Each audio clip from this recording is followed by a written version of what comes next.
You're smarter than most people.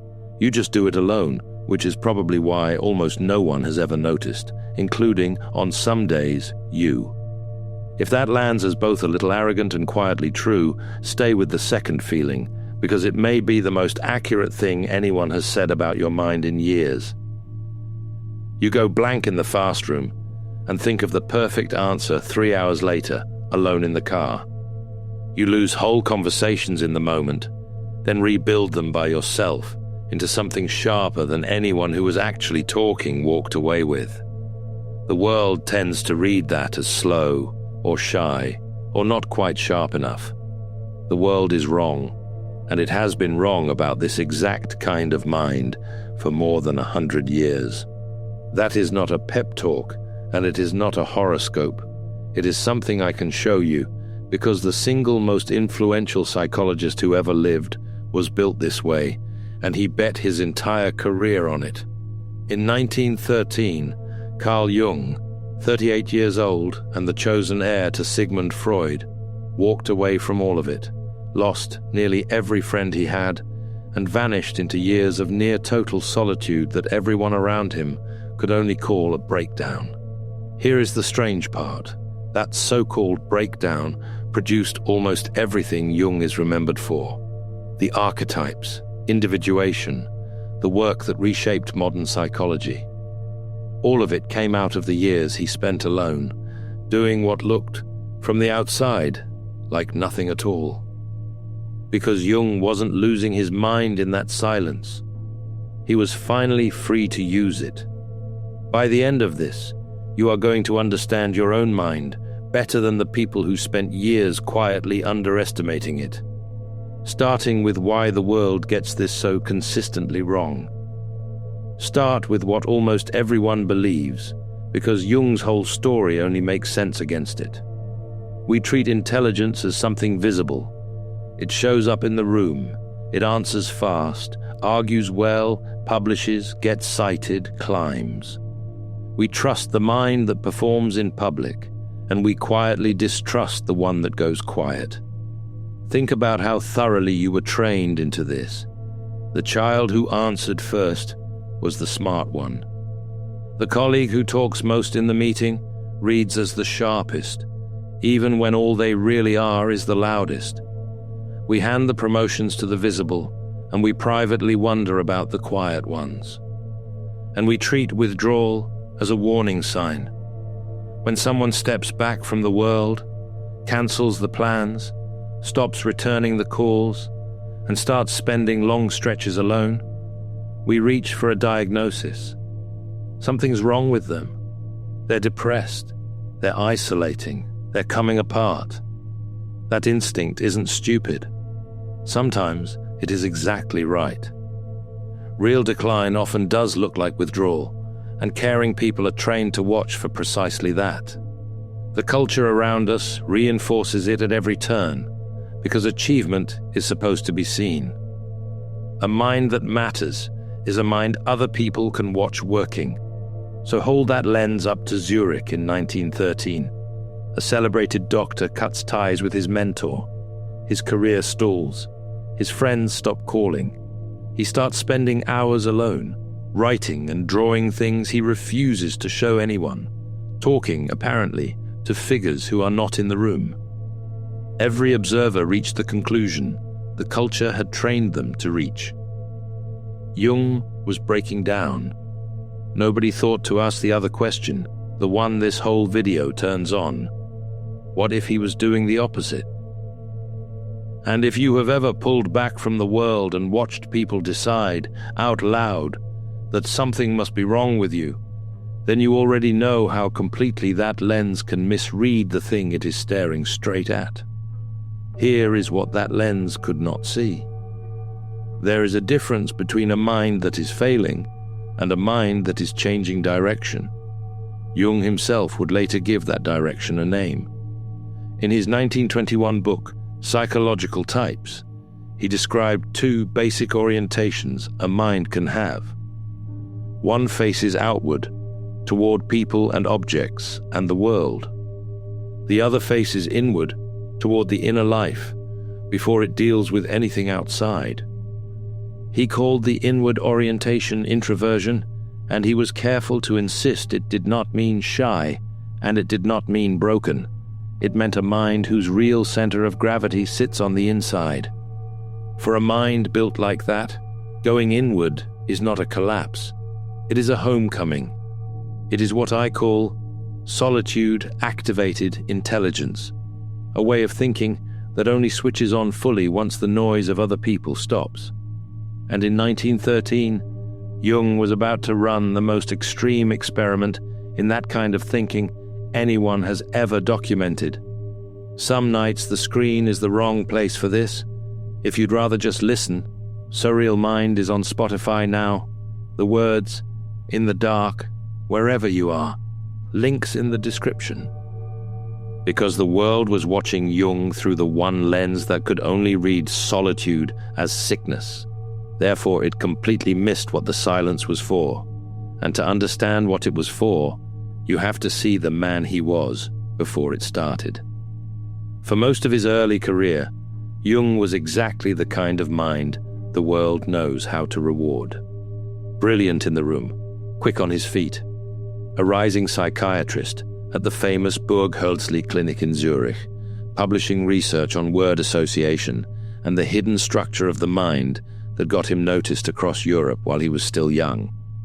Then, in 1906, he began writing to Sigmund Freud, and the connection was immediate and intense. Freud was the founder of psychoanalysis, the gravitational center of the entire new field. He saw in Jung something close to a son. It is hard to overstate how close the two became. For years they wrote to each other constantly, long letters trading dreams and theories late into the night, and Freud worked to install Jung as the first president of the international psychoanalytic movement, the public face of everything he had built.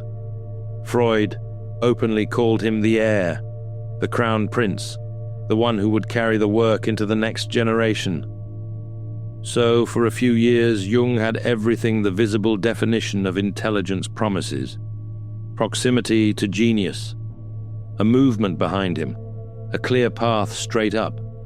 If the story had ended there, he would be a footnote in Freud's biography, a talented lieutenant who did as he was told. But Jung kept noticing things he could not unnotice. He was pulled toward territory Freud had declared off limits. Myth, religion, the deeper and older layers of the mind that would not reduce cleanly to Freud's theory of sexuality. Jung came to believe Freud had mistaken one room of the psyche for the whole house. And he knew, with total clarity, that if he ever wrote down what he actually thought, it would cost him the single most important relationship in his professional life. He wrote it anyway. The book was Wandlungen und Symbole der Libido, later known in English as Symbols of Transformation. Jung understood exactly what he was doing while he wrote it. By his own account, he was tormented, unable to touch his pen for 2 months, weighing whether to keep his real thoughts to himself or risk losing everything. He chose the truth over the position, and the position collapsed on schedule. It ended his friendship with Freud. What happened after is the part that matters. In Jung's own words, from his memoir, "After the break with Freud, all my friends and acquaintances dropped away. My book was declared rubbish. I was a mystic, and that settled the matter." Overnight, the anointed successor became a man alone, cut loose from the movement that had defined him, watched by former colleagues who had already written him off. This is where the story stops being about a career and starts being about a mind. Jung's own description of what came next is quiet and exact. After the parting of the ways with Freud, he wrote, "A period of inner uncertainty began for me." He later gave the years that followed a name that became a chapter title in his memoir, The Confrontation with the Unconscious. Now watch what he actually did with that uncertainty, because it is the reverse of what the visible definition of intelligence would predict. He did not fight to win his standing back. He did not rush out a rebuttal, rebuild the network, get himself back into the important rooms. He went the other way entirely, inward and alone. He began deliberately sitting with the images that rose up in his solitude. Instead of dismissing the figures that formed in his imagination, he let them speak, argued with them, and wrote down what they said. He built a whole clinical method out of this later and called it active imagination. In his work on the structure of the psyche, he described it almost like a procedure, a waking dialogue with the parts of the mind that daylight and company usually drown out. One of those inner figures he named Philemon. Jung would walk up and down his garden holding conversations with him, the way you would talk with an old teacher. And his words about it are startling, coming from a trained psychiatrist. Philemon, he wrote, at times seemed quite real, as if he were a living personality, and represented to Jung a kind of superior insight, something he felt he was receiving rather than inventing. A more fragile mind would have called that madness and gone looking for a way to shut it off. Jung treated it as evidence. Those figures, he said, brought home to him a crucial realization that there are things in the psyche which he did not produce, but which produced themselves and had their own life. And the only place he could meet them was in the quiet. Understand how much nerve that took. He was a doctor who had spent his career diagnosing other people's hallucinations and delusions. And here he was, deliberately inviting the same kind of inner material into his own awareness, night after night. With no guarantee he would be able to tell exploration from illness. He described keeping a careful watch on himself the entire time, half scientist and half subject, recording everything as it happened. He was not indulging a fantasy. He was running the most dangerous experiment he knew how to run, on the one instrument he could never replace, his own mind. Here is the reframe the whole story turns on. What looked from the outside like a man losing his grip was on the inside a mind finally running in the only gear it was built for. He wasn't sinking. He was descending on purpose into the one place his intelligence could actually reach full depth. The withdrawal was never the illness. The withdrawal was the instrument powering on. If a story about one man disappearing into himself is quietly describing something you have felt, subscribe. This channel exists to give language to the parts of the mind the world keeps misreading, and comment one line if it fits. Silence isn't the same as struggling. Then stay, because we still haven't answered the obvious question. What is it about being alone that a mind like this actually needs? The answer has two parts, and Jung lived both of them. The first is about how deep thinking actually assembles. Jung believed the most important work of the psyche happens when you hold two opposing things in tension, without forcing a quick resolution, until a third thing emerges that neither side could have produced on its own. He called it the transcendent function. In plain terms, it is what I call the long assembly, the slow fusing of things that do not obviously belong together into something genuinely new. And it comes with a strict requirement. It cannot be hurried, and it cannot be done to a deadline in a room full of people demanding your quick take. It needs long, unbroken solitude to complete. Interrupt it, and it collapses back into noise. You can feel the shape of this, even in small ways. The idea that finally arrives in the shower, on the walk, at the edge of sleep, and almost never in the meeting where you were ordered to produce it on command. Jung was describing that same thing at the deepest level it operates. The mind fusing opposites into something new is doing the most demanding work it is capable of, and that work has a temperature. Turn up the noise, add an audience, start the clock, and it will not set. Picture what it actually asks of you. You are holding, say, a loyalty you cannot betray against a truth you cannot ignore, and instead of killing the discomfort by picking a side fast, you keep both alive, turning them over for as long as it takes. That is draining, and it is fragile, and it is the opposite of a snap decision. A room full of people cannot help you do it. A room full of people is the thing that ends it early, by demanding you resolve the tension into an answer before the answer is actually ready. Jung's whole method was a way of protecting that fragile process long enough for it to finish. The second part is darker, and Jung named it years earlier, in 1915, in a private letter to a friend and colleague named Hans Schmid. He was warning about the hidden cost of being too easily understood by other people. His words: "Understanding is a fearfully binding power, at times a veritable murder of the soul, as soon as it flattens out vitally important differences. The core of a person," he wrote, "is a mystery of life, which is snuffed out the moment it is grasped. Sit with what that means for a mind like Jung's. Out in the world, among people who need to file you quickly into something they already recognize, the strangest and most original part of you gets flattened, smoothed down, understood into something smaller and more familiar than it really is. It is not cruelty. It is just what fast social contact does. Solitude was the one place that pressure lifted. Alone, the part of him the world kept trying to simplify could finally grow to its true size. So the solitude was never a retreat from people. It was the protection of the one thing other people could not help but shrink. None of this means the inward turn is safe. It is not, and Jung knew that better than anyone alive. Going that deep into your own mind, alone, for that long, carries a genuine risk. Some who make that descent do not come back whole.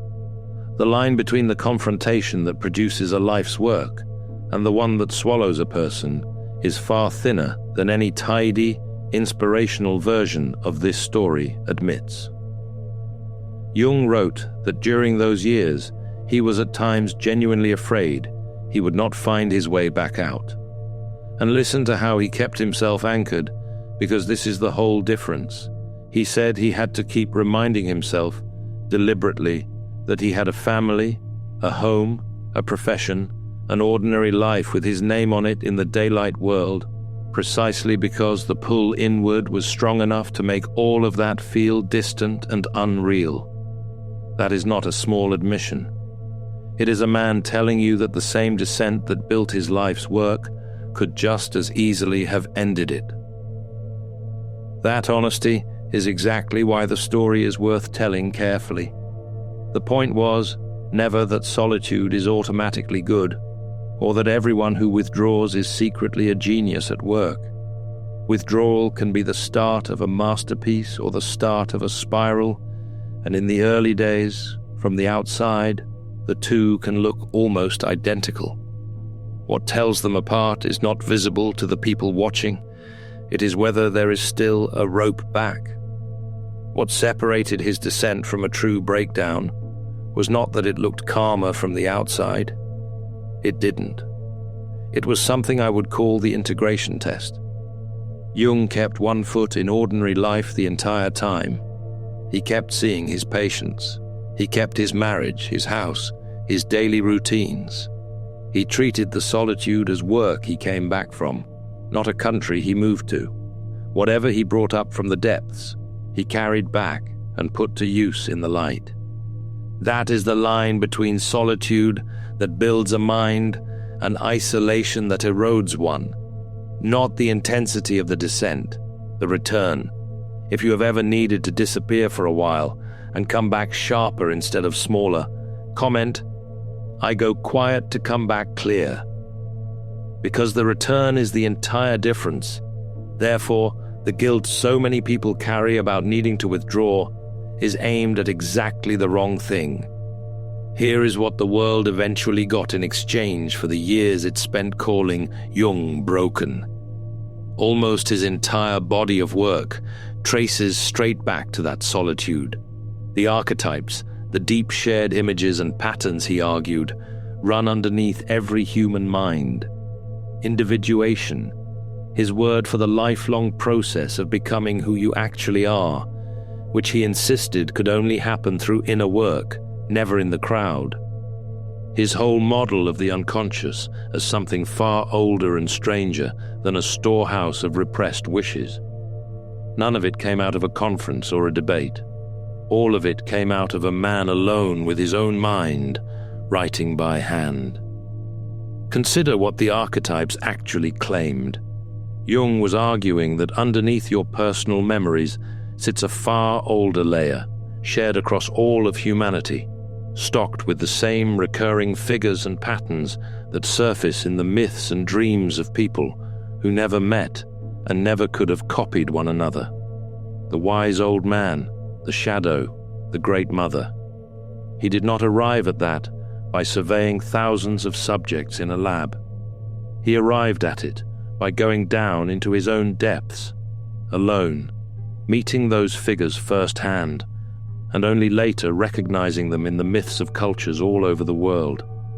The single most sweeping claim in his psychology came out of the most private place a person can go. The private record of those years is a document called the Red Book, and it is almost impossible to describe. For years, Jung filled an enormous folio volume with his visions, painted in his own hand, in careful, medieval-style script, image after image, dialogue after dialogue, confrontation after confrontation with the figures he met in the depths. He kept it essentially private for the rest of his life. It was not published until 2009, almost half a century after his death, and when it finally appeared, scholars who had spent entire careers on Jung realized they had been studying the branches of a tree whose roots were sitting in that book the whole time. And years later, Jung gave the solitude a physical body. In 1922, he bought a strip of land on the upper lake of Zurich and began building a stone tower with his own hands. In his words, "The beginning of the tower, the house which I built for myself at Bollingen. No electricity, no running water for years. He chopped his own wood, lit his own fire, cooked his own food, and carved meaning into the actual stones of the walls. He would go there for weeks at a stretch and sit in a silence so complete that he said thoughts rose to the surface that a crowded life would have kept buried for good. The most influential psychologist of the modern age needed a tower of stone just to hear himself think, and he considered it one of the truest things he ever built. And this is the part that matters most for anyone watching who recognizes themselves in him. Jung did not simply survive his solitude, he turned it into a method. Active imagination, the deliberate practice of going inward, meeting what you find there and carrying it back, was his gift to everyone who came after with the same wiring. What he was saying, in effect, is that the inward turn does not have to be something that only happens to you in a crisis. It can be something you choose and structure and come back from on purpose. The solitude can be a practice instead of a symptom. Late in his life, looking back, Jung said something about those first solitary years that should stop anyone who has ever felt guilty for needing them.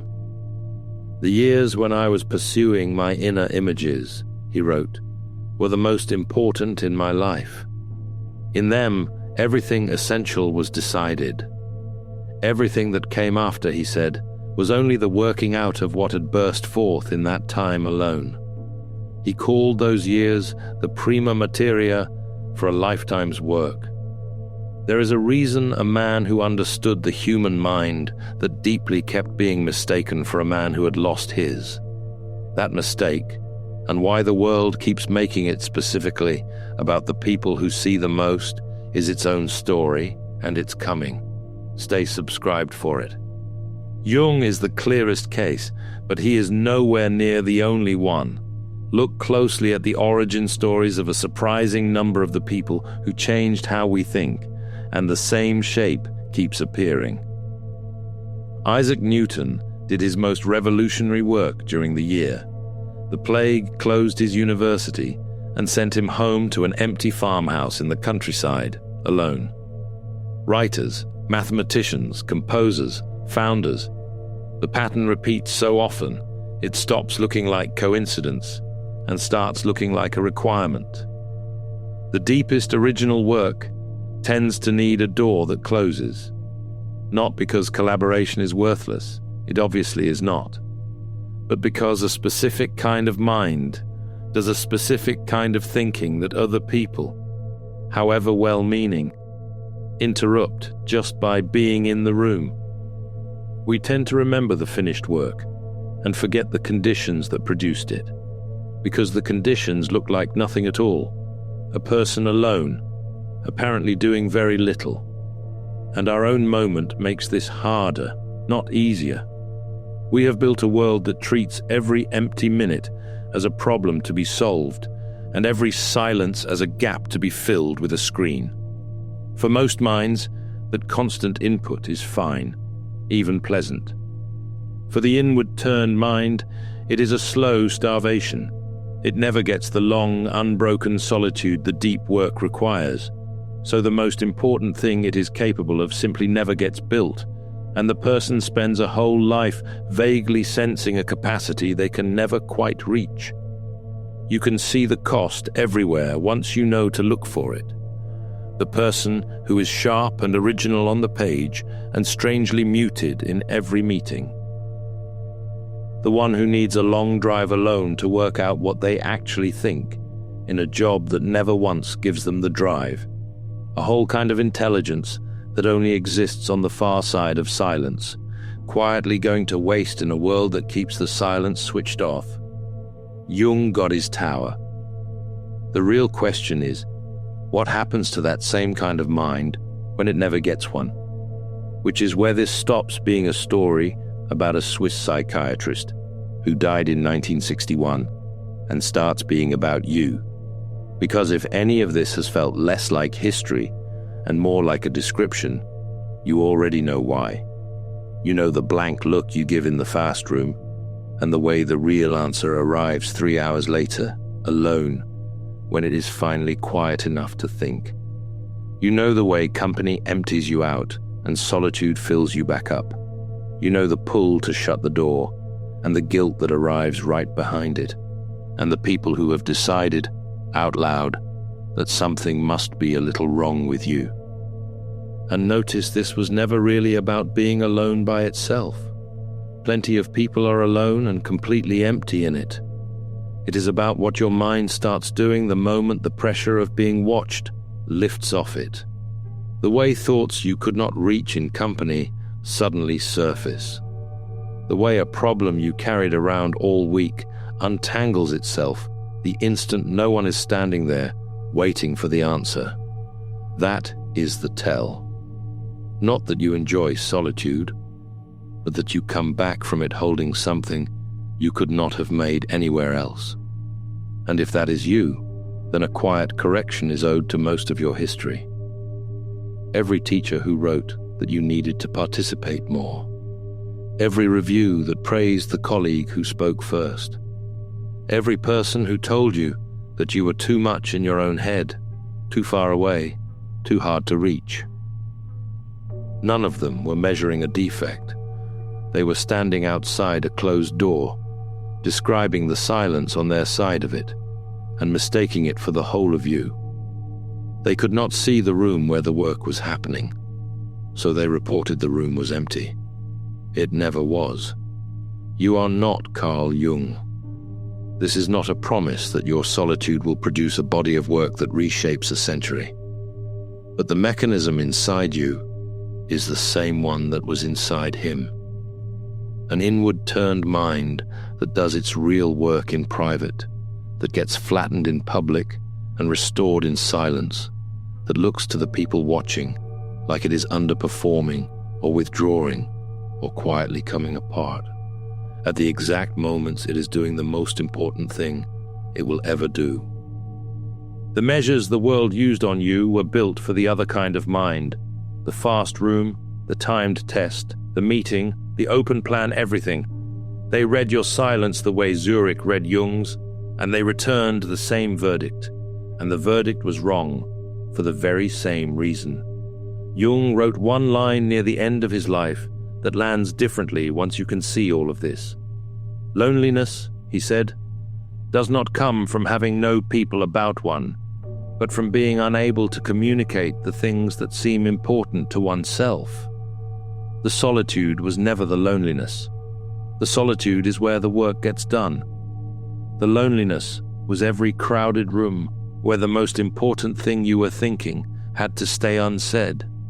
So, when the guilt comes, the guilt about needing the door shut, about leaving early, about the evenings you spend alone instead of out where a good life is supposedly happening, remember what every single person in 1913 got wrong about the man in the quiet room. Jung wasn't losing his mind in that silence. He was finally free to use it. And neither are you. None of this is permission to disappear from your life for good. Jung's entire survival was in the return, in carrying what he found in the dark back out into the daylight and putting it to work. The goal was never to vanish. It is to stop apologizing for the hours you need alone and to start treating them as the workshop they have always quietly been. One thing before you go. If you had to name the single moment in this that felt less like Jung's life and more like your own, what would it be? The blank room, the friends who fell away, the shut door, the work that only ever comes in silence. Put it in the comments and read the ones already there, because the people leaving them have been sitting in the same quiet, thinking the same thing, certain they were the only one. If this handed you language for something you have carried your whole life, subscribe and stay. That is the entire reason this channel exists. We take the parts of you the world misread, and we hand them back to you correctly. Thank you for watching. See you in the next dimension. Empaths aren't broken.